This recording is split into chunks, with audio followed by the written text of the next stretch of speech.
Hello, everyone, our CWS supporters, volunteers, staff, champions of change, whoever you are, wherever you are around the world, and whatever platform you are watching this on right now or later, we welcome you to our second live stream of our inaugural CWS Giving Day. Thank you for joining us again, and thank you to everybody who has supported us thus far today, or who supports us in any way throughout the year. We are so very grateful to you. Remember, visit our website today, cwsglobal.org. Right on that main page, you'll see an opportunity to give to our Giving Day and support our emergency response fund and meet us on the front lines when disaster strikes. All gifts today are matched 1 for 1. So that's a double amount. That's double your donation today. So come to our site, donate, and your gift will have double the impact thanks to a very generous donor. We are happy to let you know that we have surpassed the halfway mark. So our goal today is $100,000 for life-saving support, and we have surpassed now $52,000. So thank you very much to everybody who has contributed today. I'm going to thank some people by name who've donated in the last few minutes. And again, we've had a series of donors who have given to this. These are just some of the folks who have given recently. Thank you, Sarah. Thank you, Terry. Thank you, Cindy. Thank you, Heather. Thank you, Kimberly. Thank you, Andres. Thank you, Laura. Thank you, Alex. Thank you for giving in the last couple of minutes to this fund. Your support is so appreciated by the entire team here. With me today is Mary Catherine Hines. Mary Catherine, come on. And hi, how are you? Good. Happy Giving Day. Happy Giving Day. We're getting there. We're at that halfway point. It's great to have you as such a big part of this. And you're here to introduce our special guest for this live stream. Yes. So we have a very special VIP that we are inviting on today, our CEO and President, Rick Santos. So we're so glad, Rick, to have you here today in your busy schedule for you to take time out to visit with us and to chat with us. Folks can put questions in the comments, but we have a lot of questions that we want to ask you that folks have asked us to kind of ask for you on your behalf. So today's Giving Day is a celebration of the CWS history, our 78 years of having an impact around the world. And while you aren't old enough to have been here for all 78 years, you have been involved with CWS for quite some time before you became our CEO. And so I was thinking that maybe our audience would love to hear a little bit about your history with Church World Service. So, and because you have a very interesting history, so if you can let us know kind of your story and your journey with Church World Service. Yeah, so thanks, Mary Catherine, and thanks, Chris, for having me today. I'm so excited to be part of our first annual Giving Day. The things that we're trying to fundraise for, this emergency fund, is really incredibly important to the work that we do. And so really just grateful for being here and happy for you all for putting this together. So I'm giving away my age when I talk about my history with Church World Service. I've been with the organization 2 times. The first time was in 1994. But in fact, actually, I just want to go back even further than that. I first learned about Church World Service when I was a volunteer in mission with the Presbyterian Church USA in Thailand in 1987. So I was in Thailand as a teacher at a place called Bangkok Christian College. And the offices of our partner, the Church of Christ in Thailand, and the Bangkok Christian College campus, the school where I taught, were across the street, and I would go pick up my mail. And that day there was no email. I don't know. I guess there were faxes, but I'm not sure. And literally, I would write mail home, and it would take 3 weeks to get there, and then I'd get a letter 3 weeks. So I was kind of going across the street, just always checking. and Church World Service offices were in that partner's headquarters. So I ran in and met the regional directors, Skip Dangers, who was overseeing Vietnam, Laos, and Cambodia at the time, and Jack Dunford, who was overseeing the partnerships in Thailand as well as the ones in Burma. So that was my first connection. So 1987 to 1990, I really knew about the organization. It wasn't until 1994 that I was hired to come to Vietnam and to be a project officer. So that was a really exciting time for Vietnam. It was the year I arrived was the year that it opened diplomatic relations with the US, and it started diplomatic relations with the ASEAN, which is the Association of Southeast Asian Nations, which were the surrounding. So it was starting to kind of break out of its post-war, essentially, isolation and shell. And so I was probably one of maybe a dozen, 24 Americans in Hanoi at that time, and we were doing development projects and some emergency response programs. The first half of my career, so I was with Church World Service for 13 years, 94 to 2007. The first half of that was all overseas. So I was in Vietnam for about 2.5 years. I was in Bangladesh for a little over 2 years, and I was in Indonesia for a little over 2 years. So was able to live in 3 different countries doing different things, and really just kind of an exciting, each place was so uniquely different than the rest. I learned so much. I felt like I had a set of mini MBAs every time I moved to a new country, because I was just learning completely different contexts, working with local partners, and trying to do very different types of work. Then the second half of that time, my first time was part of it was in the New York office, part of it was in the DC office as in a bunch of interim roles. And then I left in 2007 and for almost 14 years, and was just really, I would say, blessed and frankly just honored that the board chose me to come back as the president and CEO. So I've been doing that now for a little over 3 years, maybe 3.5, and it's been an exciting time to be with the organization.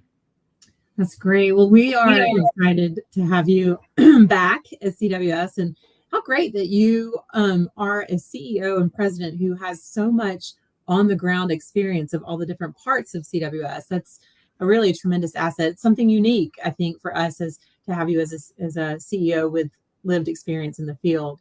So like I said, today is our birthday as an organization. We're celebrating our 78th birthday, and we have sort of a unique history. Can you tell a little bit about the Church World Service history? Yeah, so I have to say I wasn't I would say the historian until I came back the second time, and I've really spent a lot of time connecting with the history of the organization, trying to understand it, how it relates to this moment in time. So just for people who don't know, Church World Service, we're celebrating our 78th birthday in a couple of days. I think today's the unofficial birthday as we inaugurate this Giving Day. But we were founded in 1946 after World War II. The work, essentially what we're funding for, emergency response, was what we did initially. So we were responding to the post-World War II crisis in both Europe and in Asia. We did a lot of things like sending over food, sending over clothing and other necessary items for those societies that were ravaged after World War II. We did refugee resettlement. We were taking people in coming from Europe at that time. So really, we were founded to respond to that emergency in that moment in time. We were founded by member churches and ecumenical agencies. And so we've always had this, and the name Church World Service really comes from the fact that churches, U.S. American churches, were responding to World War II. And at that time, actually, we were one of the largest agencies in the country, and we did a lot of amazing work at that time. And what's so interesting to me that I've really learned since I came back the second time is how dynamic an organization Church World Service has been over those 78 years. You don't go from 1946 to 2024 without being open to change, adjusting who you are, trying to respond to the external environment and what's going on. So just to name a few things over that history that it's really impressed me. CWS, we talk about our mission as being hunger and poverty, disaster and displacement. So the disaster piece was a really big part of how we were founded and what we did. But it was really not till the 60s that I would say 60s and 70s that we really got, and maybe late 50s, that we got very involved with very specifically around hunger. So for example, the PL 480 law. So for people who know about food aid, global food aid, we were one of the organizations that helped co-author that legislation that still to this day governs the food aid that the United States government gives. So we've been really involved on both on the policy level and on the implementation level. We did a lot of food distribution globally in those early years. We've in the disaster space, we responded in the 70s. We decided that we were going to respond to domestic disasters. So up until that time, we had only been responding to disasters overseas. And then we've become a big part of the landscape in U.S. domestic disaster response, as well as responding to those major disasters globally, such as the Haiti earthquake in 2010, the tsunami in the early 2000s, and situations like that, as well as many other disasters. And then finally, I would say in terms of the refugee work has changed a lot over time. And in the early days, it was very much a privatized thing, that the government was less involved with it. In 1979, the Refugee Act was written and passed in 1980, and so that's governed the refugee work that we do as an organization. And we're one of what we call the 10 resettlement agencies here in the U.S. So, you can already see from the dates that I've been saying that at different periods that we've done different things. One of the interesting things, and I'll stop and then we'll go on to the next question, which is so interesting to me, is that both the amount of change, but also the amount of continuity that we've had over time. So the core mission, hunger, poverty, disaster, and displacement, is still our core mission today. So over 78 years that we continue to do this work in different ways and in different places. The continuity of things like CROP. We have the CROP hunger walks today, but in fact, CROP was created in that 1946 era to basically, they called them freedom trains, these trains that would come through the Midwest, and farmers would donate their excess grain for Europe and Asia.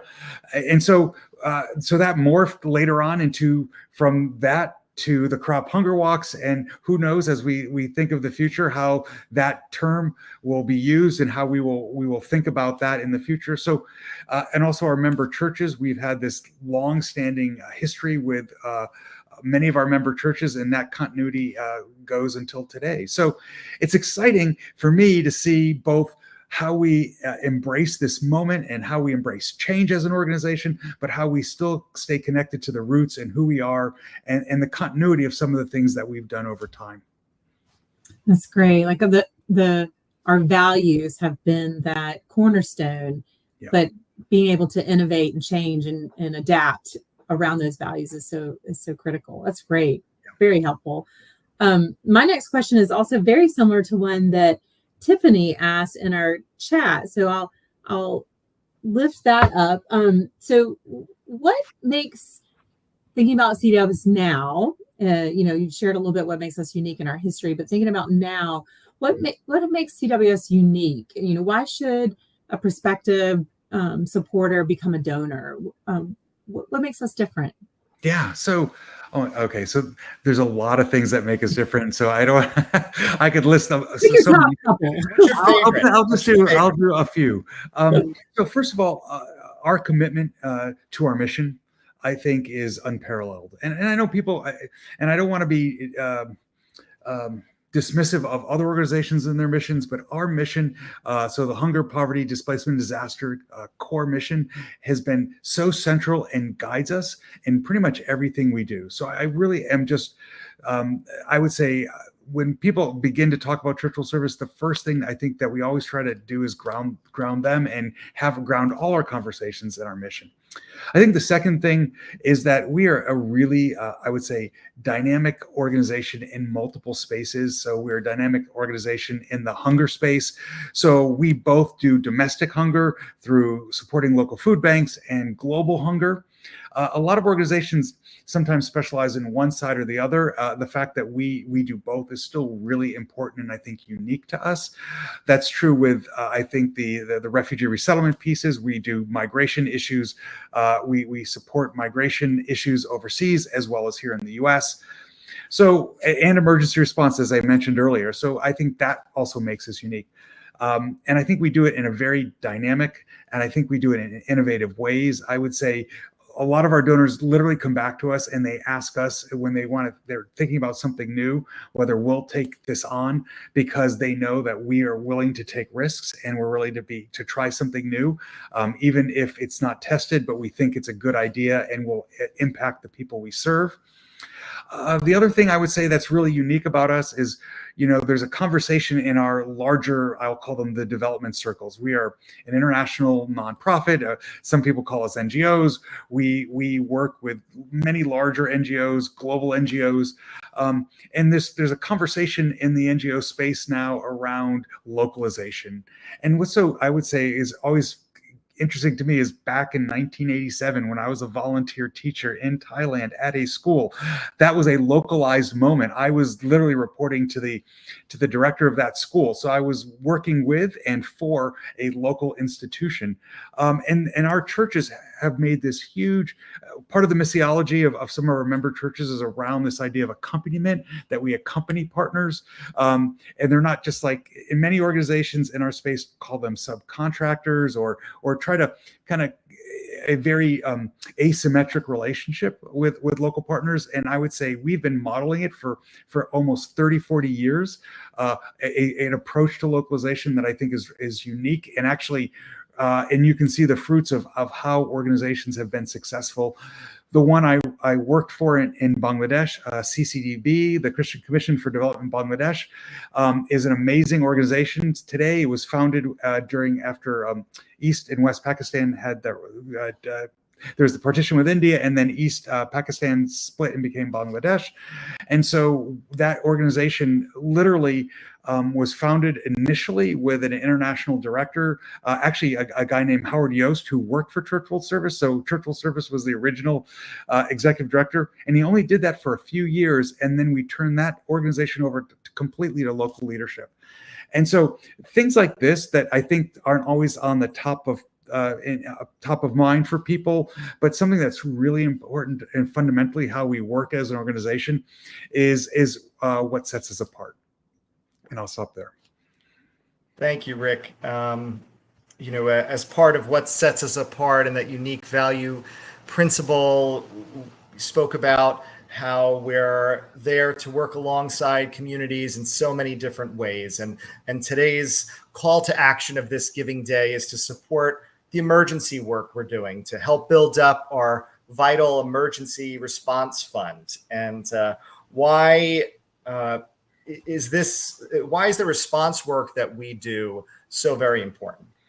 Yeah, so Chris, that is a great question, and thank you for asking. I think what people don't realize is that often when emergency happens, whether it's a tornado in the Midwest, whether it is an earthquake someplace else in the world, or something like that, most organizations don't have a huge pool of money to respond immediately.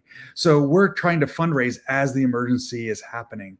So what's really, really important is that an emergency response fund allows us to respond immediately and do the fundraising. And my goal for this fund is that it's a replenishable fund, that we're building it up now, but it's not a one-time use, that when we go into emergencies, that we will continue to raise funds, but we will replenish what we do in this. So having this revolving fund is a really important way to be able to respond to emergencies very quickly.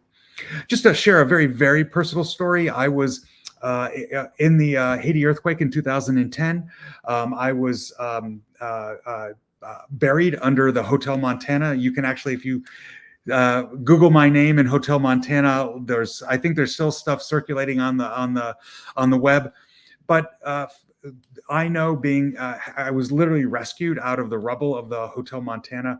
So speed in an emergency is incredibly important.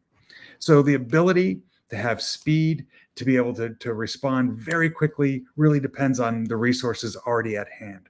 So this is why this fund is so important. It's because it gives us more ability and flexibility to do the work that we need to do. The second reason is, there's a lot of places in the world that are very disaster prone, and there's a term. It's a kind of a wonky development term, disaster risk reduction, or DRR, and so also some of these funds will be used to build resilience for the long term. So long-term resilience in places that are very disaster prone is really critical, and especially in time of disaster, so that less life will be lost. One of the things that happened when I lived in Bangladesh was that there was this huge they call it cyclone in the Pacific. So a cyclone that rolled through, it leveled this place called Mashakali Island, and basically they built these long-term shelter structures that were used as community centers as part of their DRR plan. And this idea is that that this place is going to be disaster prone, and there will be more hurricanes or cyclones that come through. And so it's really important that disaster risk reduction is built into some of the things that we do. So this fund is really, really important. And so I really just can't even say how grateful I am for people who are giving today and really joining us in this work. Amazing, Rick. And you spoke a little bit about our past and where we are today. Magic wand, if we exceed our goal today by 1,000 times, where do you want to see CWS evolve to next? Where are we going next? Yeah, so I would love to see if we were to build up this fund 10 times, 100 times what we're trying to do. I'd like to see us be much more able to do some of the DRR work that I was mentioning. So really look at being able to really survey the landscape and see where are we most disaster prone and what things can we do to help do some of that work to be ready for when a disaster strikes. I'd love to see us do more domestic work. I mean, I mentioned that was unique, but to me, it's really, really important that Church World Service responds to disasters home, and we've seen it here, right? We've seen the like just this week, some of the tornadoes in the Midwest. I literally listened to the weather report yesterday, and they said there's hail the size of softballs. But I mean, just the disaster that strikes here in the U.S. So our ability to respond here. Of course, we've seen the fires in the West over the last few years. Our ability to respond to big emergencies like a tsunami again, or something that comes up globally. And again, these are the types of things. So if we can get people to say, yes, we want to help with this, I could see us doing a whole lot more in all of these different areas. Amazing. And it's all made possible through the support of our donors and those who walk alongside us. What would you like to say to the people who are donating today, who support us throughout the year? What would you like to say to those who contribute to CWS? Yeah, so there's maybe three different things I'd like to say. So first of all, I'd like to say, thank you so much. We are just so grateful for your investment in us, that you're in your trust in us. And so I just can't even begin to tell you how grateful and appreciative I am. The second thing is, I just want to say, just because of my background, we are really committed to being just very good stewards of people's resources. That it's really important to know that every dime that you give us will be spent well, will be spent for things that we say they will be spent for, and that we take stewardship very, very seriously at Church World Service. And then the third thing I'd like to say is, you're having an impact on people's lives that you don't even know.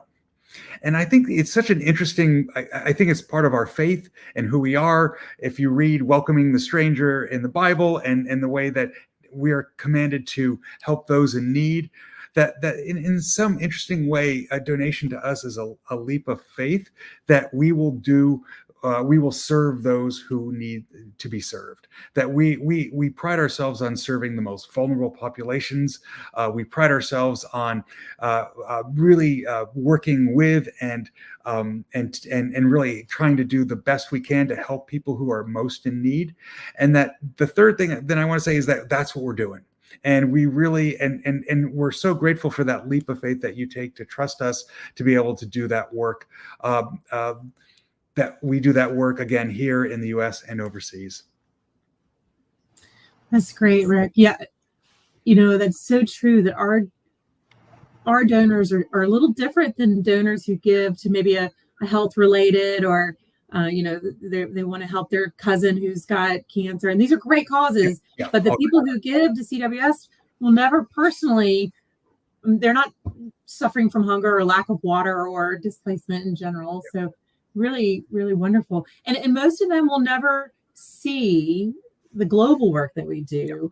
We did have a question that came in from Aaron, who said, what's your favorite CWS impact story? Like, for those who will never go, do you have a single story that you'd like to share of somebody whose life was changed or thanks to CWS? That's a great question. There's probably 100 stories I could tell. Both when I was overseas and lived with different in different contexts in different countries. So maybe I'll just hit one of the stories and then I'll tell something that happened recently. So when I lived in Vietnam, for example, we were traveling to the villages all the time. I mean, we literally, and this is back again in the early 1990s. Churchill service, one of the things, again, I think that's unique is we like to go places other people don't. So the people often we'll do these interventions within an hour's drive of the capital city. We do interventions 2 days drive from the capital city. And literally that's what it would take. We would actually have to fly to a part of Vietnam and then do a 2-day drive into the most remote regions, no paved roads, mudslides knocking out the road and sometimes having to go around and lots of different challenges. But we did several water systems in those places, and so there's a little town in northern Vietnam called Sin Ho, and in that town we did a kind of a gravity flow water system, and it was just and so the couple of things we did it for a school, and we also did it for a medical facility there, and I just have to say, just seeing, especially both at a medical facility and school, kids having water where they didn't, that affects not just their ability to get clean drinking water, but also to do sanitation and hygiene. And so just going to those villages, seeing that system put in, the village invested in that system, they put their own time, effort, and some resources into it, and they helped build it. And they helped be a part of that. So that's when I saw that firsthand in action, it was really moving for me. Just recently, I was in Kenya, and so I've been in Kenya the last 2 years in a row, visiting different programs. As many people know, there's been a drought in the Horn of Africa for about 5 years, and then in East Africa, specifically eastern parts of Kenya. And basically a year and a half ago when I went to visit, we were talking about literally bringing food to communities that had been suffering from drought for almost 5 years.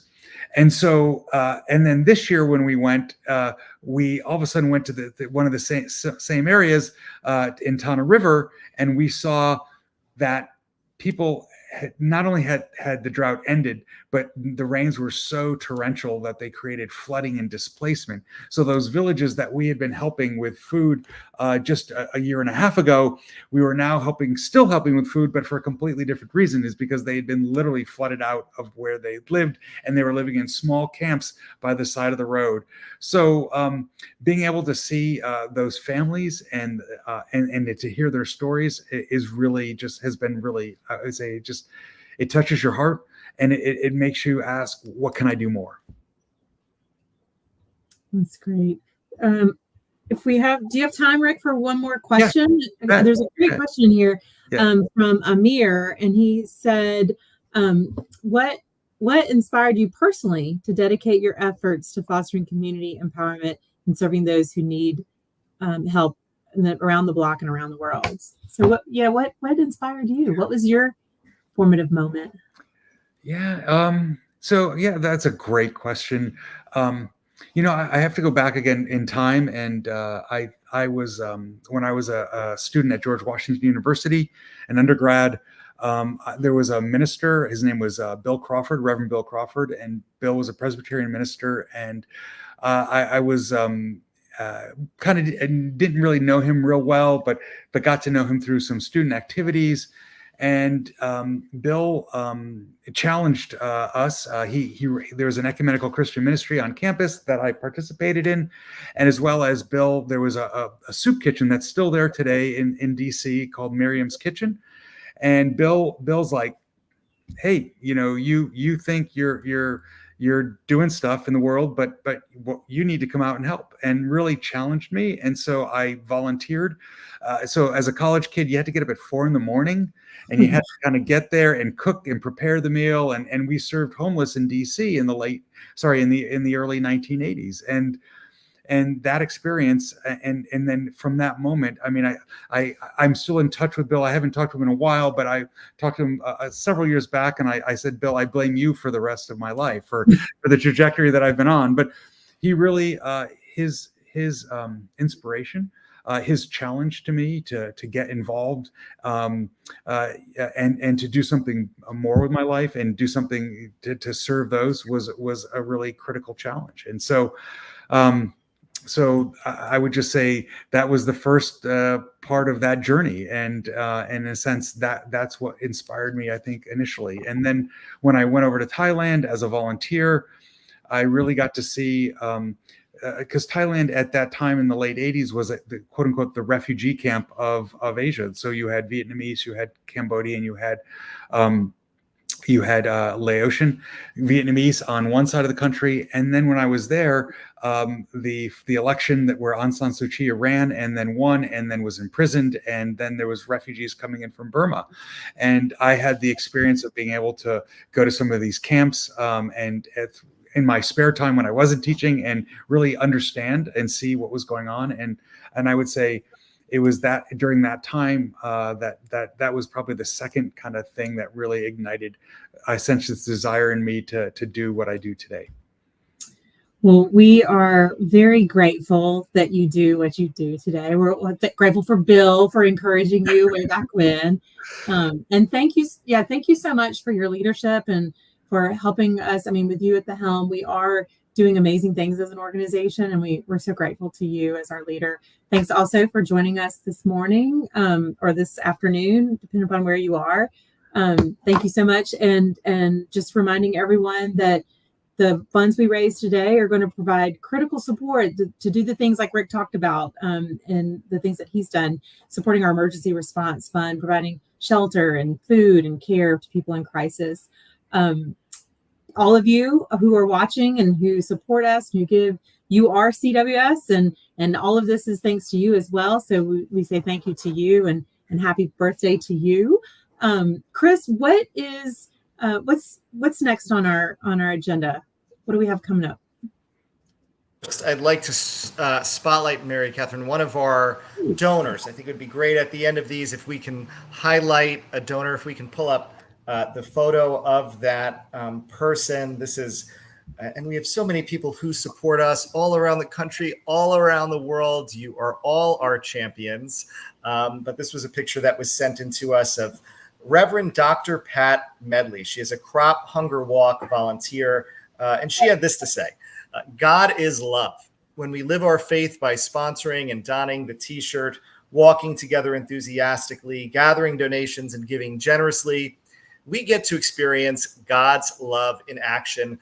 This is where our sneaker rubber hits the road. So thank you to Reverend Dr. Pat for your support through the years. And Dr. Pat brings together important parts of who we are, the work that we do alongside congregations, and the many who support, volunteer, walk at, and do so much for our crop hunger walks. So we want to thank you, Dr. Pat, for your support, and you will hear some more donor spotlight stories throughout the day today as we continue on.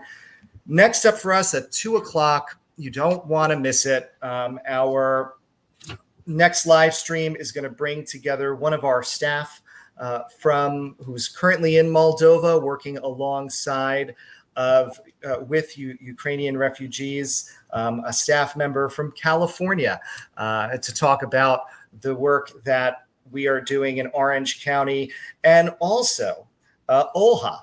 Olha, with a whole lot of ingenuity, brilliance, and determination, is just a remarkable story of somebody who has thrived with a lot of brilliance and a little bit of support from CWS.